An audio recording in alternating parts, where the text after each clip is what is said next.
आणि आता पाहूयात सविस्तर विशेष। ऋतुजा लटके या उद्धव बाळासाहेब शिवसेनेकडून लढणार आहे हे आता निश्चित झालंय। त्यांच्या विरोधातला उमेदवार ठरलाय, पण पक्षावर अजूनही सस्पेन्स कायम आहे।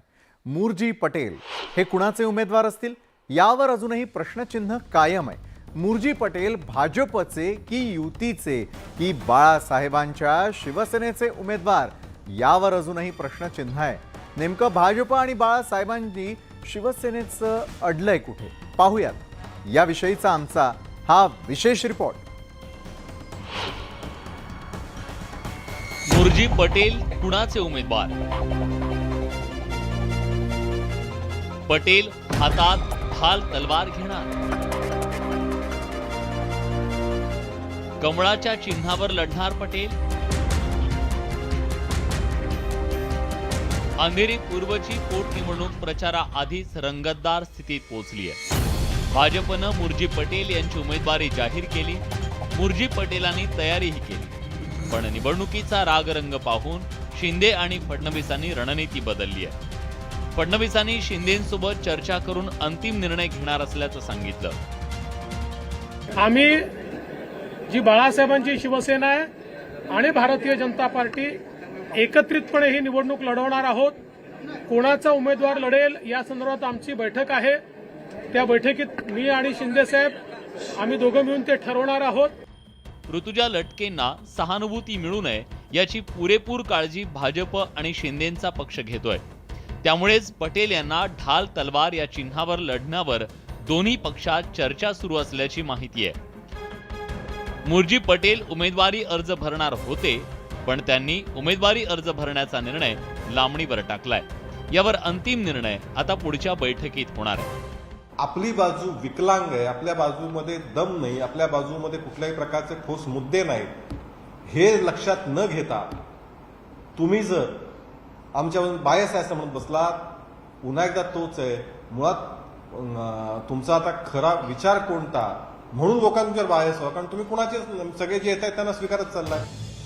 भाजप विरुद्ध ठाकरेंची शिवसेना असा सामना झाल्यास ऋतुजा लटकेंना सहानुभूती मिळेल अशी शक्यता आहे। त्यामुळेच मुरजी पटेलांना शिंदेंच्या पक्षाकडून रिंगणात उतरवून शिवसेना विरुद्ध शिवसेना अशी लढत घडून आणण्याची रणनीती आहे। पण या फक्त चर्चा आहेत, त्यामुळे मुरजी कोणत्या पक्षाकडून लढणार याची उत्सुकता निर्माण झाली आहे। विशाल पाटील, न्यूज 18 लोकमत, मुंबई। मुंबई हायकोर्टाबाहेर साश्रू नयनांनी बाहेर पडलेल्या या आहेत ऋतुजा लटके। खरं तर बीएमसीच्या नोकरीचा राजीनामा न स्वीकारल्यानं ऋतुजा लटकेंनी हायकोर्टाचे दरवाजे ठोठावलेले होते। उमेदवारी अर्ज भरण्याच्या 2 दिवस शिल्लक असताना कोर्ट काय निकाल देणार याकडे मात्र सर्वांचं लक्ष लागलंय। ऋतुजा लटकेंच्या राजीनाम्याचा मार्ग मोकळा, राजीनामा स्वीकारण्याचे बीएमसीला न्यायालयाचे आदेश। ऋतुजा लटके निवडणुकीच्या रिंगणात उतरणार।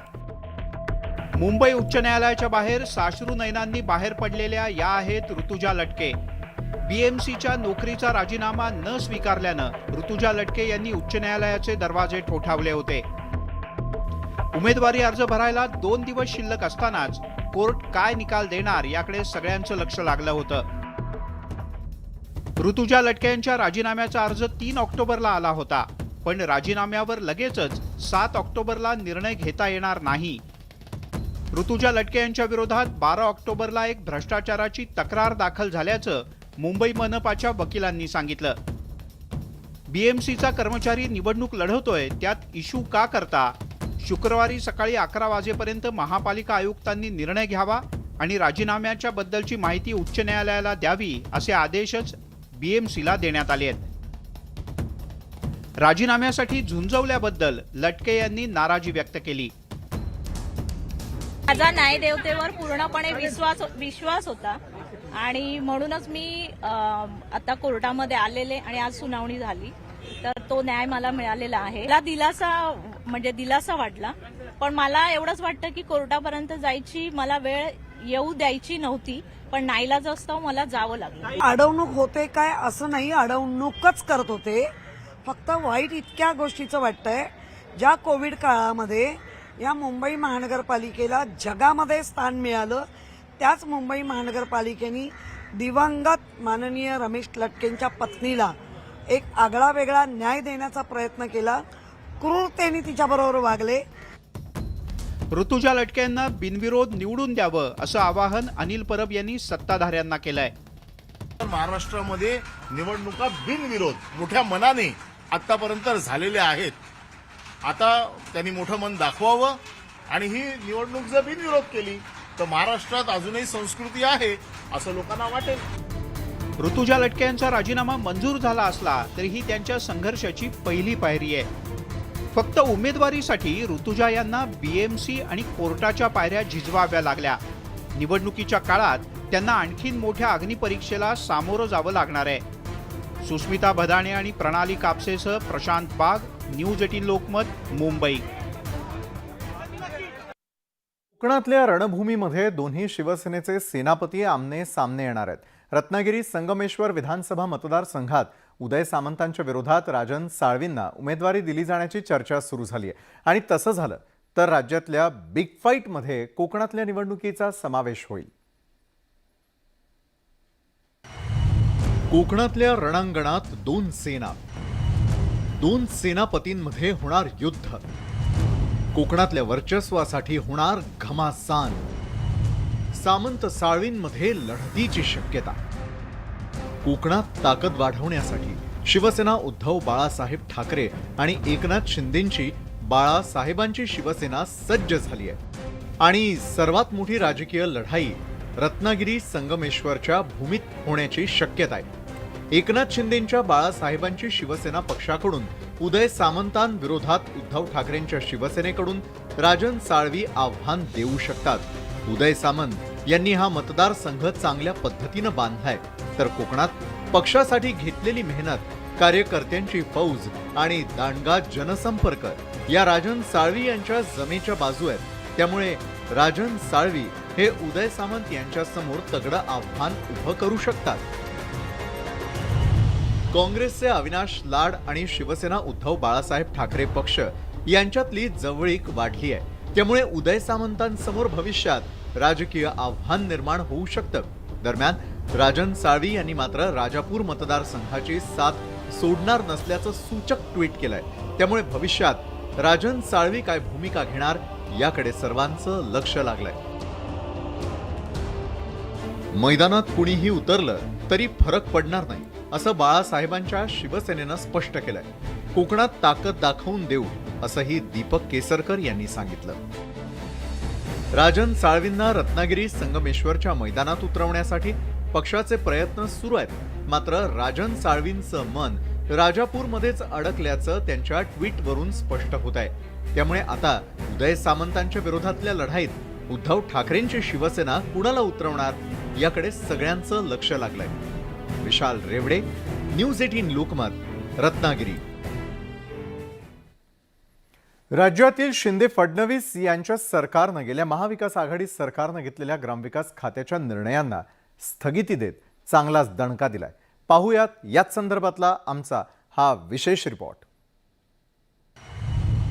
ग्रामविकास खात्यांच्या निर्णयांना स्थगिती. महाविकास आघाडीला शिंदे फडणवीसांचा आणखी एक दणका. कोट्यवधी रुपयांची विकास कामं रद्द. महाविकास आघाडी सरकारच्या काळात घेतलेले निर्णय रद्द करण्याचा सिलसिला अजूनही थांबत नाही. शिंदे फडणवीस सरकारनं ग्रामविकास खात्यानं मंजूर केलेली विकास कामं रद्द केली आहेत. 1 एप्रिल 2021 पासून मंजूर असलेली पण कार्यादेश दिला नसलेली कामं रद्द करण्यात आली आहेत. शिवाय जी विकास कामं सुरू झालेली नाहीत ती कामंही रद्द करण्यात आली आहेत. जिल्हा परिषदेकडून अशा कामांची यादी घेऊन ती रद्द करण्यात आल्याचे आदेश दिले आहेत. त्यांनी ज्याला रद्द केली त्याला सुडबुद्धीची कारवाई नव्हती का? ते ज्याला सत्तेवर आले त्याला त्यांनी रद्द केलेली होती, सगळी कामं केली होती की नाही त्यांनी स्वतःच्या मनाला विचारावं आणि नंतर असे प्रश्न रेज करावे. शिंदे फडणवीस सरकारच्या या निर्णयाबाबत विरोधी पक्षाच्या आमदारांनी नाराजी व्यक्त केली आहे. मी मंजूर करून आणला होता, त्याचं टेंडरलाही होतं, त्याच्यामध्ये अनेक मंदिरं आहेत, शाळा आहेत, त्याच्याचबरोबर अंगणवाडी आहेत, रोड आहेत, असे सगळे जे निधी आहे कदाचित असं कळतं की आम्ही जो मंजूर करून आणला होता टेंडरलाही आहे त्याला कात्री लावली आणि कॅन्सल केलं असं आम्हाला कळतंय.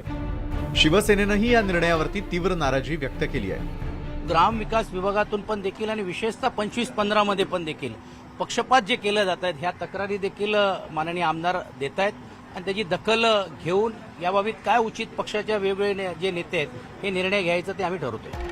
महाविकास आघाडीनं सरकारच्या या निर्णयाला कोर्टात आव्हान देण्याची तयारी सुरू केली आहे. विकास कामं रद्द करण्यावरून महाविकास आघाडी विरुद्ध शिंदे फडणवीस सरकारमधील संघर्ष आणखी तीव्र होण्याची शक्यता आहे. चंद्रकांत फुंदेसह bureau report, news 18 Lokmat, Pune. आमदार बच्चू कडूंचा राज्य मंत्रिमंडळामध्ये समावेश होण्याची शक्यता होती, मात्र आता ही शक्यता आणि कडूंची अपेक्षा आता मावळत चाललेली आहे. 2.5 वर्षानंतर मंत्रीपद मिळेल असं उत्तर देत बच्चू कडूंनी माध्यमांवरच आगपाखड केली आहे. आमदार बच्चू कडू यांना राज्य मंत्रिमंडळाच्या विस्तारात मंत्रिपद मिळण्याची शक्यता होती, मात्र मंत्रिमंडळात त्यांचा समावेश झाला नाही. महाविकास आघाडी सरकारमध्ये बच्चू कडू मंत्री होते. शिवसेनेतून शिंदे गट वेगळा निघाला, त्यावेळी बच्चू कडू यांचा प्रहार पक्षही सत्तेतून बाहेर पडला. प्रहार आणि अपक्ष आमदारांनी नव्या सरकारमध्ये जाण्याचा निर्णय घेतला. मात्र मंत्रिमंडळ विस्तारात अपक्ष आणि छोट्या पक्षांच्या हाती काहीच लागलं नाही. सध्याच्या सरकारचा कार्यकाळ हा 2.5 वर्षांचा असणार आहे. त्यामुळे बच्चू कडूंना मंत्रिपद कधी मिळणार हा प्रश्न थेट बच्चू कडूंनाच विचारण्यात आला. मंत्रिमंडळात समावेश कधी होणार आहे? ते आता मी काही प्रमुख आहे म्हणजे सांगा, मी त्या पार्टीतल्या ह्या तुमचं बोलणं झालं जे असेल ना? काही मुख्यमंत्र्यांसोबत आता उपमुख्यमंत्री शिंदे साहेबाचा गट आणि भाजपाच्या गटामध्ये आमचा या दोघांचा लहानसा प्रहार. आम्हाला काय आता मी तर मागाही सांगितलं होतं, आता होऊन नाही 2.5 वर्षानंतर होऊन. अतिवृष्टीमुळे अमरावती जिल्ह्यात शेतकऱ्यांचं प्रचंड नुकसान झालंय. अनेक शेतकऱ्यांना मदत मिळालेली नाही, त्यामुळे प्रहारच्या कार्यकर्त्यांनी आंदोलन केलं.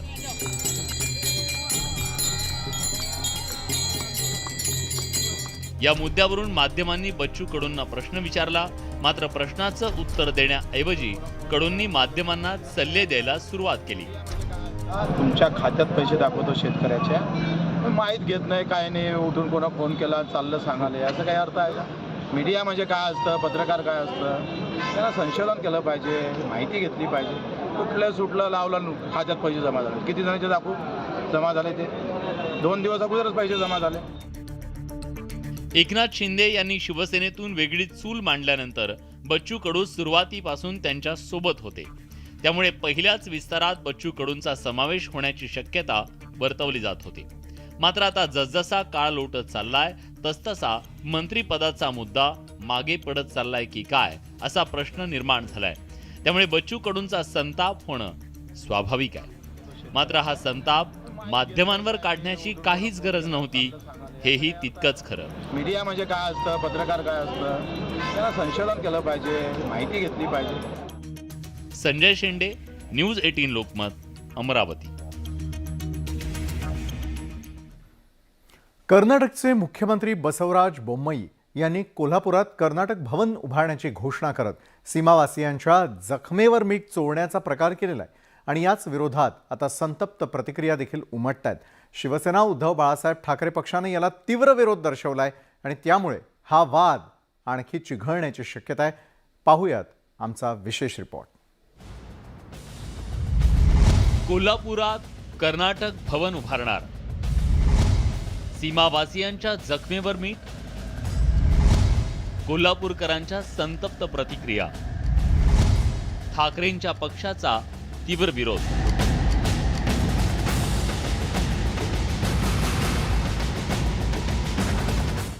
महाराष्ट्र कर्नाटक सीमा लढा अद्याप धगधगता असताना कर्नाटकच्या मुख्यमंत्र्यांनी थेट महाराष्ट्रात येऊन त्यावर मीठ चोळण्याचं काम केलंय. कणेरी मठावर झालेल्या कार्यक्रमात त्यांनी थेट महाराष्ट्रात कर्नाटक भवन उभारण्याची घोषणा केली. कर्नाटकात मराठी भाषिकांवर अन्याय झाल्यावर नेहमीच त्यांच्या पाठीशी उभे राहणाऱ्या कोल्हापुरातच हे भवन उभारण्याची घोषणा करण्याचं जणू धाडस दस्तूर खुद्द कर्नाटकचे मुख्यमंत्री बसवराज बोम्मईंनी केलंय. त्याचे तीव्र पडसाद आता उमटत आहेत. उद्धव बाळासाहेब ठाकरेंच्या शिवसेनेनं याचा तीव्र निषेध करत कर्नाटक सरकारचा हा प्रयत्न हाणून पाडण्याचा थेट इशारा दिलाय. मराठींवर अत्याचार झाले एवढे झालेले आहेत. त्या अत्याचार लढवण्यासाठी शिवसेना प्रमुख बाळासाहेब ठाकरे, उद्धव ठाकरे आणि शिवसेना अखंडपणे लढत आहे. आणि अशा वेळी आमच्या शेजारी कोल्हापूरमध्ये येऊन जर ती कर्नाटक भोज घोषणा करणार असतील तर शिवसैनिक कदापि सहन करणार नाहीत. त्यांना आम्ही जाब विचारणारच. कणेरी इथल्या सिद्धगिरी मठावर हा कार्यक्रम झाला. त्यामुळे याचा जाब आता इथल्या महाराजांना सुद्धा ठाकरेंच्या पक्षाकडून विचारला जाणार आहे. महाराजांनी आध्यात्मिक काम जरूर करावं, मात्र कोणत्या एका पक्षाला पुरस्कृत आणि सीमावासियांबरोबर अन्याय होईल असं कृत्य अजिबात करू नये असा थेट इशारा त्यांना देण्यात आलाय. महाराष्ट्र राज्यामध्ये अजून शिवसेना जिवंत आहे आणि जिवंत राहणारच. आणि जोपर्यंत शिवसेना आहे तोपर्यंत ह्या राज्यामध्ये कर्नाटक भवन हे आम्ही कधी खपवून घेणार नाही. आणि आम्ही जर त्यांनी नाही काढलं तर 100% शिवसेना तिथे जागेवर जाऊन आम्ही ते फलक काढू. कर्नाटकातील सीमावर्ती भागात त्यांच्या सरकारच्या विरोधात वक्तव्य केल्यास सीमावासियांना बदडून काढण्याच्या घटना भूतकाळात घडल्या.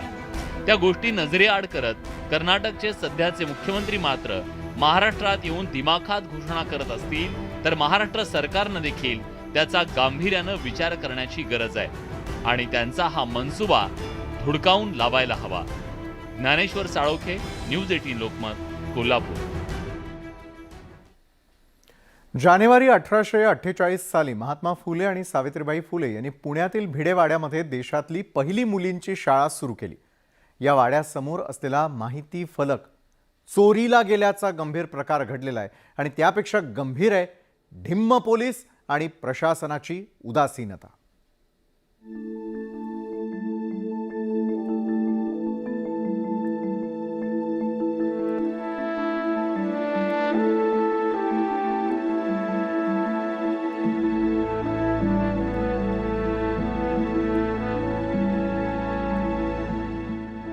हे भग्न अवशेष आहेत भारताच्या एका ऐतिहासिक पानाचे.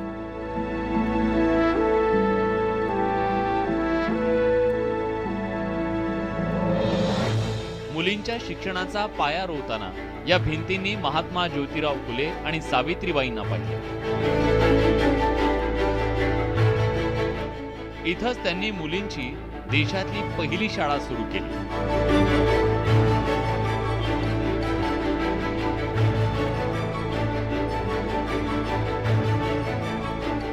अनेक दशकं ऊर्जित अवस्थेत येण्याची वाट पाहणाऱ्या भिडेवाड्याचा इतिहास इथल्या एका बोर्डावर होता जो चोरीला गेला.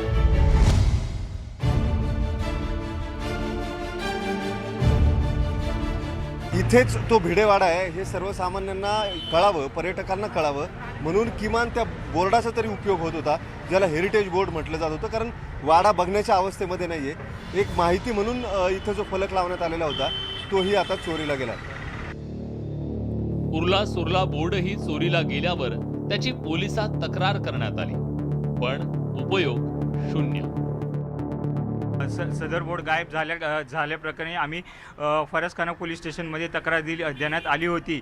पण तक्रारीची तपासाला दिरंगाई झाल्यामुळे आम्ही पुणे पोलीस आयुक्त अमिताभ गुप्ता यांना जाऊन निवेदन दिलं, त्यांच्याशी चर्चा केली. त्यांनी असं आश्वासन दिले की आम्ही लवकरात लवकर गुन्हेगाराला पकडू आणि त्याच्यावर योग्य ती कारवाई करण्यात येईल. जिथं एक स्मारक उभं करणं गरजेचं आहे तिथं हे अक्षम्य दुर्लक्ष यंत्रणांची मानसिकता दर्शवतं. जागा भिडेवाड्या राष्ट्रीय स्मारकासाठी आरक्षित करण्यात आली आहे.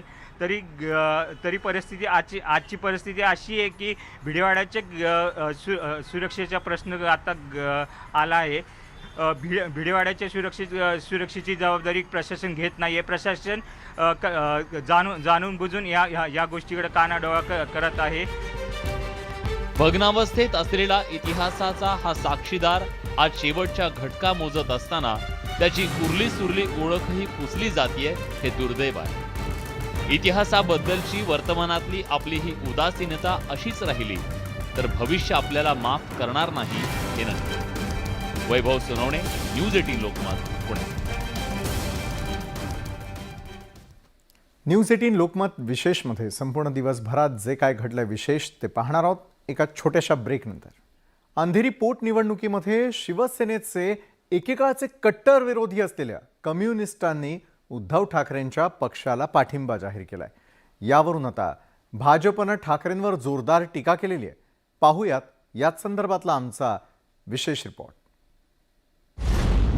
अंधेरीच्या पोटनिवडणुकीत कम्युनिस्टांचा ठाकरेंना पाठिंबा.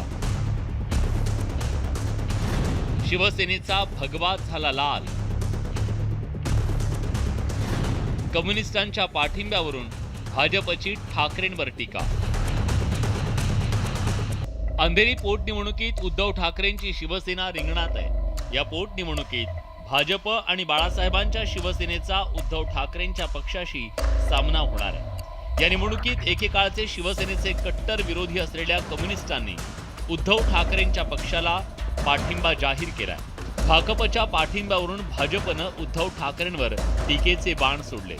शिवसेनेनं आता हिंदुत्व सोडलंय, त्यामुळे शिवसेनेचा भगवा आता लाल झाल्याचा टोला भाजपनं लगावलाय. ज्या बाळासाहेब ठाकरे यांनी लाल माकडं असं संबोधन ज्या कम्युनिस्टांच्या डाव्यांचं करायचे, त्याला मातोश्रीवर सन्मानित बोलून पाठीमागे माननीय बाळासाहेब ठाकरेंचा फोटो आहे, त्यासमोर तुम्ही अशा पद्धतीने विषय मांडताय, त्यांचा पाठिंबा घेताय. माननीय बाळासाहेब ठाकरेंच्या आत्म्यालाच काय वाटत असेल? कम्युनिस्टांच्या पाठिंब्यामुळे शिवसेना आता हिंदुत्वापासून दूर गेल्याचं अधोरेखित झाल्याचं भाजपनं म्हटलंय. हिंदुत्व स्वीकारून शिवसेनेला पुढे नेलं होतं. मात्र हिंदुत्व विरोधी ज्या शक्ती आहेत त्या शक्तीने एका अर्थाने उद्धव ठाकरे यांच्या गटाला हिंदुत्वापासून दूर नेण्याचा एक व्यापक कट म्हटलं तर हरकत नाही अशी परिस्थिती केली आहे. शिवसेनेच्या उदयाच्या काळात सेनेचा कम्युनिस्टांशी मोठा संघर्ष झाला होता. या संघर्षाचा दाखला देऊन भाजपनं उद्धव ठाकरेंच्या वैचारिक गोंधळाकडे लक्ष वेधलंय. मुंबईत भाकपची आता पहिल्यासारखी ताकद राहिलेली नाही. त्यामुळे शिवसेनेला मिळालेला पाठिंबा हा फक्त मानसिक बळ देण्याचा प्रकार म्हणावा लागेल. विशाल पाटील, न्यूज 18 लोकमत, मुंबई. अंधेरीतल्या पोटनिवडणुकीत मुरजी पटेल कुणाचे उमेदवार असणार हा प्रश्न निर्माण झालाय. पटेलांच्या हाती कमळ राहणार की ढाल तलवार हाती घेणार याकडे सगळ्यांचं लक्ष लागलंय. आणि एकंदरीतच अर्ज दाखल होणं आणि प्रचार सुरू होण्याच्या आधीच निवडणुकीमध्ये आत्तापासूनच रंग भरायला सुरुवात झाली आहे. मुरजी पटेल कुणाचे उमेदवार? पटेल हातात ढाल तलवार घेणार. कमळाच्या चिन्हावर लढणार पटेल. अंधेरी पूर्वची पोटनिवडणूक प्रचाराआधीच रंगतदार स्थितीत पोहोचली आहे. भाजपनं मुरजी पटेल यांची उमेदवारी जाहीर केली. मुरजी पटेलांनी तयारीही केली. पण निवडणुकीचा रागरंग पाहून शिंदे आणि फडणवीसांनी रणनीती बदलली आहे. फडणवीसांनी शिंदेंसोबत चर्चा करून अंतिम निर्णय घेणार असल्याचं सांगितलं. आम्ही जी बाळासाहेबांची शिवसेना आहे आणि भारतीय जनता पार्टी एकत्रितपणे ही निवडणूक लढवणार आहोत. कोणाचा उमेदवार लढेल या संदर्भात आमची बैठक आहे. त्या बैठकीत मी आणि शिंदे साहेब आम्ही दोघं मिळून ते ठरवणार आहोत. ऋतुजा लटकेंना सहानुभूती मिळू नये याची पुरेपूर काळजी भाजप आणि शिंदेंचा पक्ष घेतोय. त्यामुळेच पटेल यांना ढाल तलवार या चिन्हावर लढण्यावर दोन्ही पक्षात चर्चा सुरू असल्याची माहिती आहे. मुरजी पटेल उमेदवारी अर्ज भरणार होते, पण त्यांनी उमेदवारी अर्ज भरण्याचा निर्णय लांबणीवर टाकलाय. यावर अंतिम निर्णय आता पुढच्या बैठकीत होणार आहे. आपली बाजू विकलांग आहे, आपल्या बाजूमध्ये दम नाही, आपल्या बाजूमध्ये कुठल्याही प्रकारचे ठोस मुद्दे नाहीत, हे लक्षात न घेता तुम्ही जर आमच्यावर बायस आहे असं म्हणत बसलात, पुन्हा एकदा तोच आहे. मुळात तुमचा आता खरा विचार कोणता म्हणून लोकांच्या बायस व्हा, कारण तुम्ही कुणाचे सगळे जे येत आहेत त्यांना स्वीकारत चाललाय. भाजप विरुद्ध ठाकरेंची शिवसेना असा सामना झाल्यास ऋतुजा लटकेंना सहानुभूती मिळेल अशी शक्यता आहे. त्यामुळेच मुरजी पटेलांना शिंदेंच्या पक्षाकडून रिंगणात उतरवून शिवसेना विरुद्ध शिवसेना अशी लढत घडून आणण्याची रणनीती आहे. पण या फक्त चर्चा आहेत. त्यामुळे मुर्जी कोणत्या पक्षाकडून लढणार याची उत्सुकता निर्माण झाली आहे. विशाल पाटील, न्यूज 18 लोकमत, मुंबई. शिवसेना उद्धव बाळासाहेब ठाकरे गटाची सध्या प्रचंड धावाधाव सुरू आहे. मुंबई ते दिल्ली त्यांच्या कोर्ट वाऱ्या सुरू आहेत. शिवसेनेचं नाव आणि चिन्ह गोठवण्याच्या निर्णयाविरोधात दिल्ली हायकोर्टामध्ये याचिका दाखल करण्यात आली आहे. मात्र याचिकेवर अजून सुनावणीच सुरू झालेली नाहीये.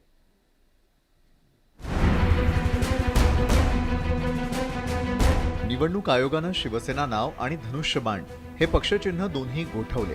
त्यानंतर शिवसेनेच्या ठाकरे गटानं निवडणूक आयोगाच्या निर्णयाविरोधात दिल्ली हायकोर्टात याचिका दाखल केली आहे. या याचिकेत आयोगानं नैसर्गिक न्यायाचं तत्त्व पाळलं नाही, आम्हाला आमचं म्हणणं मांडण्याची संधी न देताच घाईत निर्णय दिल्याचा दावा करण्यात आलाय.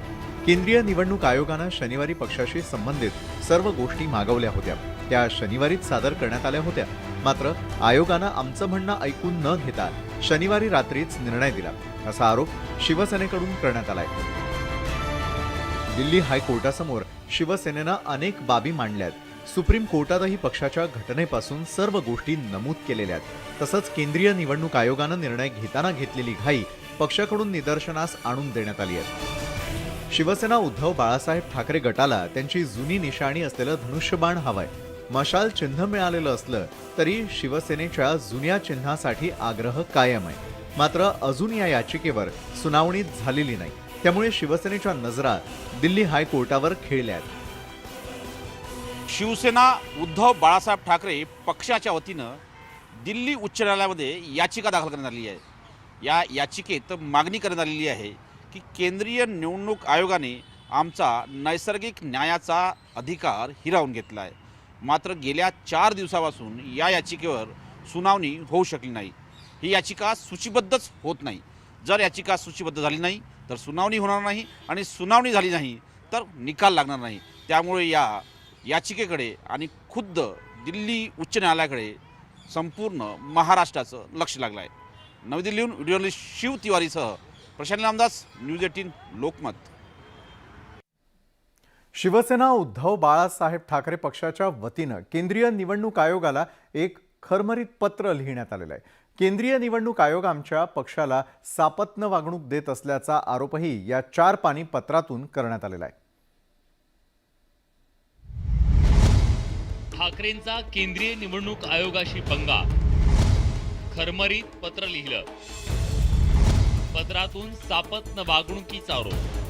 मूळ शिवसेनेतील बंडाळीनंतर आणि पक्षात पडलेल्या उभ्या फुटीनंतर आता शिवसेनेच्या दोन्ही पक्षांना केंद्रीय निवडणूक आयोगानं नुकतंच तात्पुरतं नाव आणि चिन्ह बहाल केलं. दरम्यान हे नाव आणि चिन्ह देताना केंद्रीय निवडणूक आयोगानं पक्षपातीपणा करत शिंदेंच्या पक्षाला झुकतं माप दिल्याचा आरोप 12 प्रमुख मुद्द्यांच्या लिहिलेल्या खरमरीत पत्रात करण्यात आलाय. याशिवाय आणखी गंभीर आरोप या पत्रातून करण्यात आले. आमची नावं आणि चिन्हाबाबत दिलेले पर्याय आधीच कसे उघड करण्यात आले असा सवाल या पत्रातून करण्यात आलाय.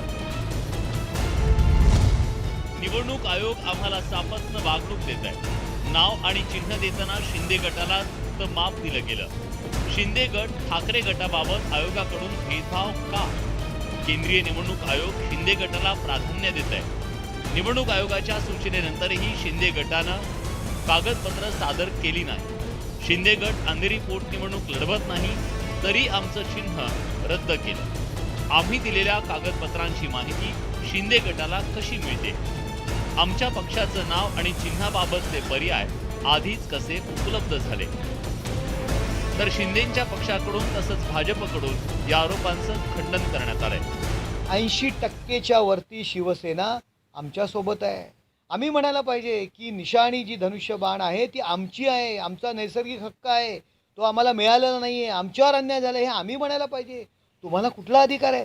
अहो, जी शपथपत्र जी तुम्ही लिहिलेली आहेत ना ती सुद्धा बोगस आहेत. पोलिसांनी ती पकडलेली आहे, चौकशी सुरू झालेली आहे. कशाला रडताय? या सामोरे या ना, कामावरती सामोरे या. किती दिवस रडणार आहात? लोकांच्या लक्षात आलंय आपले हे आसू जे आहेत हे मगरमच्छ के आसू है, हे लोकांच्या लक्षात आलेलं आहे. आपली बाजू विकलांग आहे, आपल्या बाजूमध्ये दम नाही, आपल्या बाजूमध्ये कुठल्याही प्रकारचे ठोस मुद्दे नाहीत हे लक्षात न घेता तुम्ही जर आमच्यावर बायस आहे असं म्हणत बसलात. पुन्हा एकदा तोच आहे मुळात. तुमचा आता खरा विचार कोणता म्हणून लोकांच्यावर बायस व्हा, कारण तुम्ही कुणाचे सगळे जे येत आहेत त्यांना स्वीकारत चाललाय.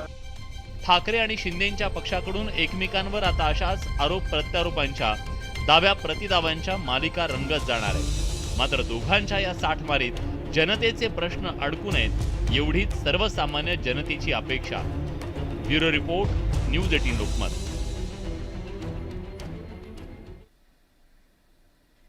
विधान परिषदेचे विरोधी पक्षनेते अंबादास दानवेंना आपल्या हक्काच्या शासकीय निवासस्थानासाठी आता झगडावं लागतंय. मुख्यमंत्र्यांकडे एका पाठोपाठ एक स्मरणपत्र देऊनही अद्याप काहीच निर्णय न झाल्यानं त्यांची अवस्था कुणी घर देतं का घर अशीच झाली आहे. कुणी घर देतं का घर? अंबादास दानवे शासकीय बंगल्याविनाच 10 स्मरणपत्र, अद्याप प्रतिसाद नाही.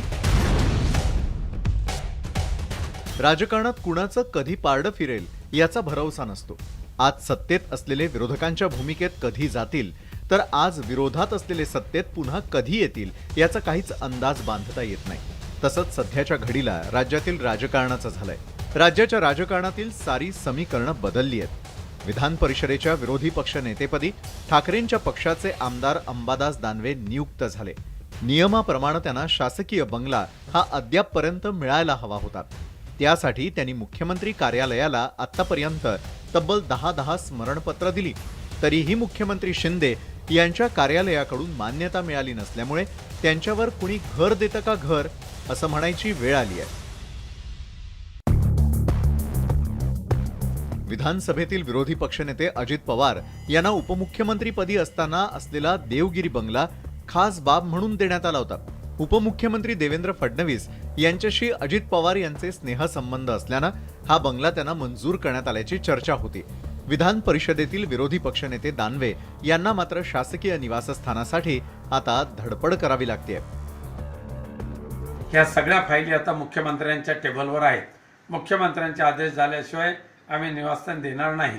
मला प्रश्न असा आहे की ह्या राज्यामध्ये लोकशाही आणि लोकप्रतिनिधींचे काही अधिकार आहेत की नाही, की सगळेच मुख्यमंत्र्यांनी गुंडाळून ठेवून त्याच्यावर ते बसून राहणार आहेत. दानवे यांची विधिमंडळाच्या पावसाळी अधिवेशनात विरोधी पक्षनेतेपदी निवड झाल्यावर दानवेंनी निवासस्थानासाठी 11 ऑगस्ट रोजी मुख्यमंत्री कार्यालयाकडे पत्र दिलं. अधिवेशन सुरू असताना दानवे या संदर्भात मुख्यमंत्री शिंदे यांना भेटले. दरम्यान शिवसेना विधिमंडळ पक्ष म्हणजे शिंदे गटाच्या कार्यालयासाठी ब्रह्मगिरी हा शासकीय बंगला देण्यात आला. मात्र विरोधी पक्षनेते दानवेंना वारंवार स्मरणपत्र पाठवूनही अद्याप ताटकळत ठेवलंय. तात्यासाहेब, विवा शिरवाडकर यांच्या नटसम्राट नाटकामधल्या काही ओळी महत्वाच्या आहे. कोणी घर देतं का घर, तशीच काहीशी परिस्थिती विरोधी पक्षनेते अंबादास दानवे यांची झाली आहे.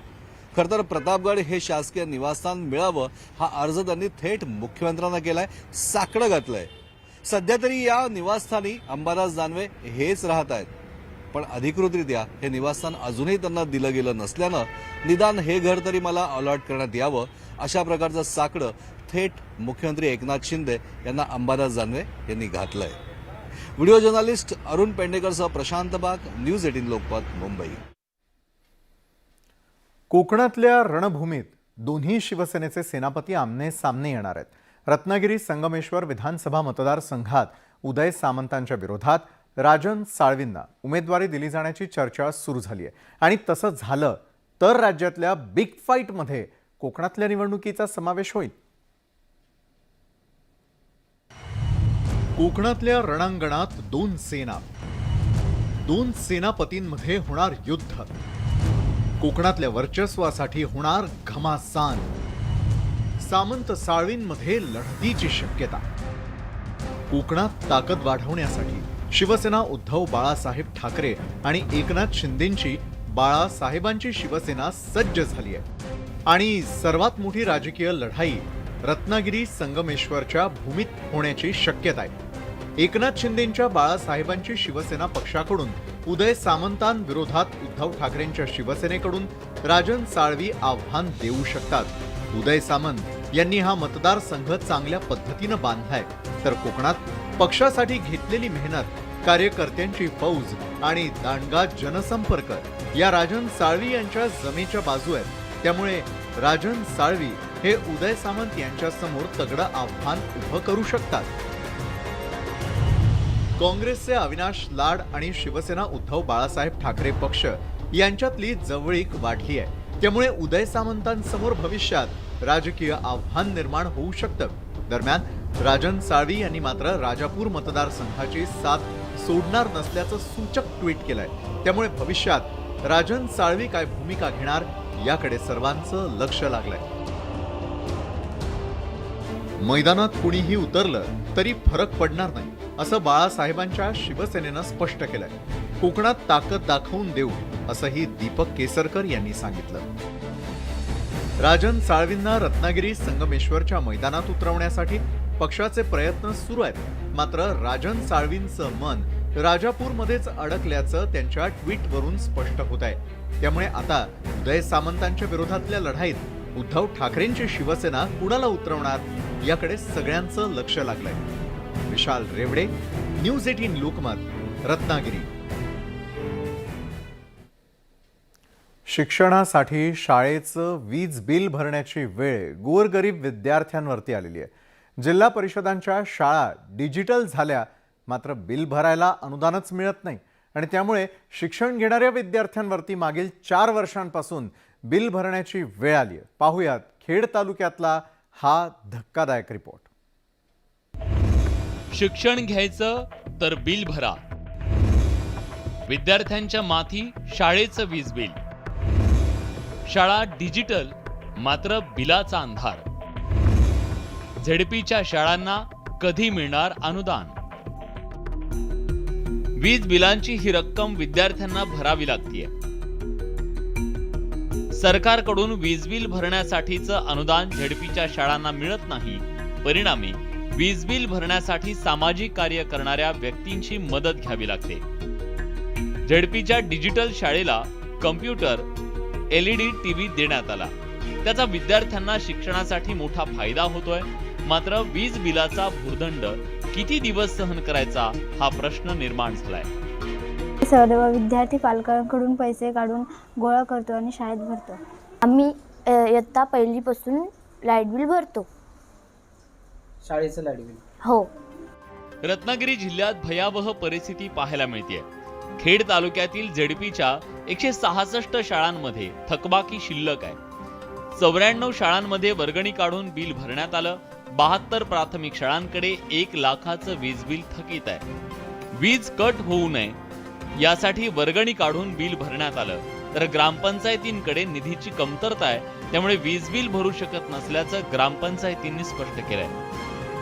कोणताही मंत्री या संदर्भात आजपर्यंत बोलायला तयार नाही. माननीय मुख्यमंत्री साहेब, उपमुख्यमंत्री साहेब, शिक्षण मंत्री साहेब, मी आपणास हात जोडून विनंती करतो की जिल्हा परिषद शाळांना लाईट मोफत द्या, तळागाळात शिक्षण पोचू द्या. लाईटची मोठी समस्या असते ग्रामीण भागामध्ये आणि अशा परिस्थितीमध्ये आपण जे काही लाईट बिल आलेलं असतं ते आपण शासनाकडे वारंवार मागणी केलेली असूनही शासनाकडून कोणतंही आपल्याला अनुदान प्राप्त न झाल्यामुळे शाळेची लाईट कट होऊ नये म्हणून आम्ही पालकांच्या माध्यमातून व्यवस्थापन समितीच्या सहकार्यातून या ठिकाणी लाईट बिल भरत असतो. शासन आणि प्रशासनानं हा प्रश्न लवकरात लवकर सोडवला तर विद्यार्थ्यांवरचा भुर्दंड कमी व्हायला मदत होईल. तालुक्यामध्ये गटविकास अधिकारी यांच्याशी चर्चा करून सर्व ग्रामपंचायतीने 15 वित्त आयोग व स्वनिधीतून शाळांची लाईट बिलं भरावी अशा प्रकारे पत्रव्यवहार केलेला आहे. त्याप्रमाणे बऱ्याचशा ग्रामपंचायती लाईट बिलं भरत आहेत. या व्यतिरिक्त काही ग्रामपंचायतीतून जर भरलं जात नसेल तर त्याबद्दल आढावा घेऊन ते योग्य कारवाई करण्यात येईल. झेडपीच्या शाळांची पटसंख्या झपाट्यानं कमी होतीये. त्यात जर विद्यार्थ्यांवरच वीज बिल भरण्याची वेळ येत असेल तर शाळांची पटसंख्या कमी होण्याचा धोका अजून वाढलाय. त्यामुळे सरकारनं लवकरात लवकर हा प्रश्न सोडवण्याची गरज निर्माण झाली आहे. चंद्रकांत बनकर, न्यूज 18 लोकमत, खेड. तर न्यूज 18 लोकमत विशेषमध्ये वेळ झाली आहे आणखी एका छोट्याशा ब्रेकची. आम्ही लगेच परत.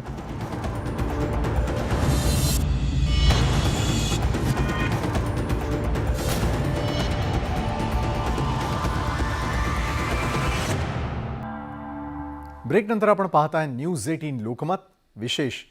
कर्नाटकमधील शाळा महाविद्यालयांमध्ये हिजाब परिधान करण्यावरती घालण्यात आलेल्या बंदीला आव्हान देणाऱ्या याचिकांवर सुप्रीम कोर्टात सुनावणी झाली आणि यावेळी 2 न्यायाधीशांमध्येच मतभेद असल्याचं दिसून आलं आणि त्यामुळे या प्रकरणी 3 न्यायाधीशांच्या खंडपीठाकडे हे प्रकरण दिलं जाणार आहे.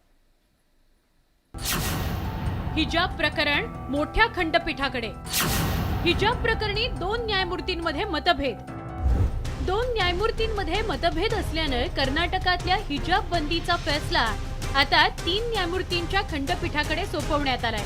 कर्नाटकातील शैक्षणिक संस्थांमध्ये हिजाब परिधान करण्यावर बंदी घालण्याबाबत कर्नाटक उच्च न्यायालयानं निर्णय दिला होता. राज्य सरकार शाळांमध्ये गणवेश लागू करण्यास अधिकृत आहे आणि हिजाब हा निवडीचा मुद्दा आहे, तो गणवेश नाही असा निर्णय कोर्टानं दिला होता. न्यायमूर्ती धुलिया, माझ्या मनात पहिला प्रश्न या मुलींच्या शिक्षणाचा आहे.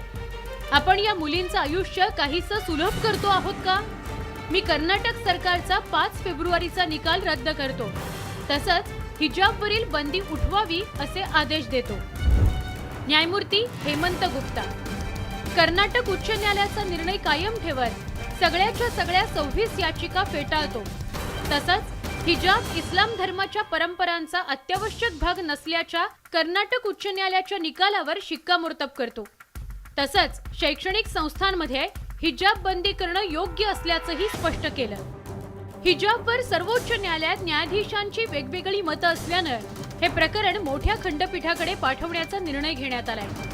मात्र या प्रकरणाला अद्यापही अनेक राजकीय पक्षांचा विरोध कायम आहे.